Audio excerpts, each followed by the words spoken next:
19শে April Jhargram বিধানসভা সহ জেলার 4 বিধানসভায় প্রচারে এসেছিলেন নরেন্দ্র মোদী। দেশের প্রধানমন্ত্রী ঝাড়গ্রাম স্টেডিয়ামে জনসভার পর ঠিক হেলিপ্যাড গ্রাউন্ডে যাওয়ার সময় মুড়ি খেয়েছিলেন। भाई हमें अपना जाल मूली खिलाओ। हाँ, कितने का होता है आपका जाल मूली? पैद खाते हैं,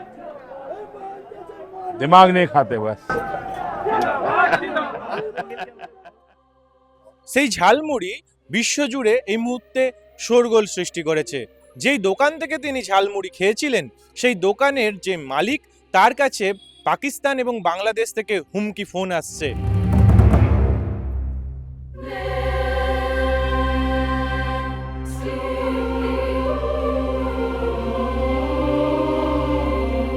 আর এই মর্মেই ঝাড়গ্রাম থানায় তিনি লিখিত অভিযোগও দায়ের করেছেন। বলা হচ্ছে ধমকি দিচ্ছে, বাংলা থেকে লোক ধমকি দিচ্ছে, তোমার দোকান টার্গেট আছে, बम से उड़ा देंगे। ऑडियो कॉल पर गाला गाली कर रहा है, हमें वालेकुम सलाम बोलने के लिए बोल रहा है। बांग्लादेश से भी आ रहा है, पाकिस्तान से आ रहा है, पाकिस्तान से और बांग्लादेश से व्हाट्सएप मैसेज किया है जिंदा हो ऐसा कुछ करके।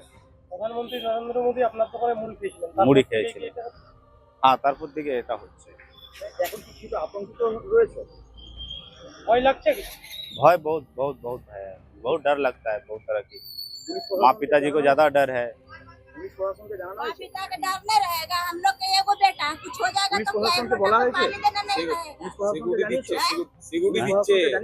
हाँ, पुलिस प्रशासन के कल जाना है। প্রোটেকশন দিয়েছে?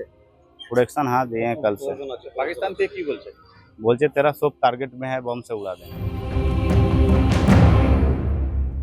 ঝাড়গ্রাম থানার অভিযোগ দায়ের করার পরেই প্রশাসনের পক্ষ থেকে তদন্ত শুরু হয়েছে বলে জানা যাচ্ছে ঝাড়গ্রাম থানা সূত্রে।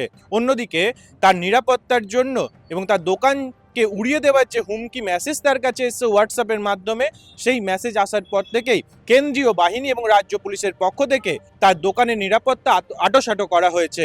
পাকিস্তান এবং বাংলাদেশ থেকে থ্রেট কল পাওয়ার পর বিজেপির বিনপুরের বিধায়ক প্রণত টুডু ইতিমধ্যে প্রশাসনের দৃষ্টি আকর্ষণ করবেন বলে জানালেন। একটা জিনিস যেটা দেখা যাচ্ছে, যেখানে প্রধানমন্ত্রী ঝালমুড়ি খেলেন সেই দোকান উড়িয়ে দেওয়ার পাকিস্তান থেকে হুমকি কল আসছে, কি বলবেন? হ্যাঁ, আপনারা নিশ্চয়ই জানেন যে গত ভোট সভার যে প্রচারে প্রধানমন্ত্রীজি আমাদের ঝাড়গ্রামে এসেছিলেন, সেটা আমাদের ঝাড়গ্রামবাসী হিসেবে খুব গর্বের ব্যাপার। এবং এখানে এসে উনি আর কি ঝালমুড়ি খেয়েছিলেন এবং যেটা বিশ্বব্যাপী একটা খুব প্রচারের আলোয় এসেছিল। কিন্তু দুর্ভাগ্যের বিষয়, আজকে বাংলাদেশ এবং হচ্ছে যে পাকিস্তান থেকে থ্রেট দেওয়া হচ্ছে আমাদের এই ছোটো ভাইকে আর কি, ঠিক, যে ঝালমুড়ি বিক্রেতা যার যিনি আছেন তাকে থ্রেট দেওয়া হচ্ছে। তো এটা আমরা কিন্তু ঝাড়গ্রামবাসী বলুন বা আমরা জঙ্গলমহলের লোকজন হিসাবে বলুন বা বাংলার লোক হিসাবে কিন্তু এটা ভালোভাবে দেখছি না, আর এটা আমরা বরদাস্ত করব না।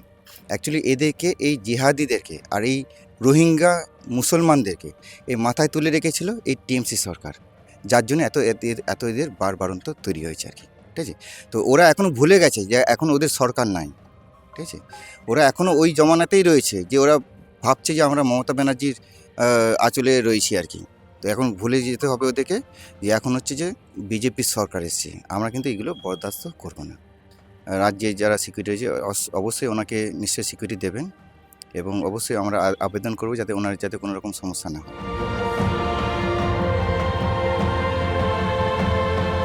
ঝাড়গ্রাম থেকে প্রতিম মৈত্র, সংবাদ প্রতিদিন .in। ফলো করুন সংবাদ প্রতিদিন ডিজিটাল।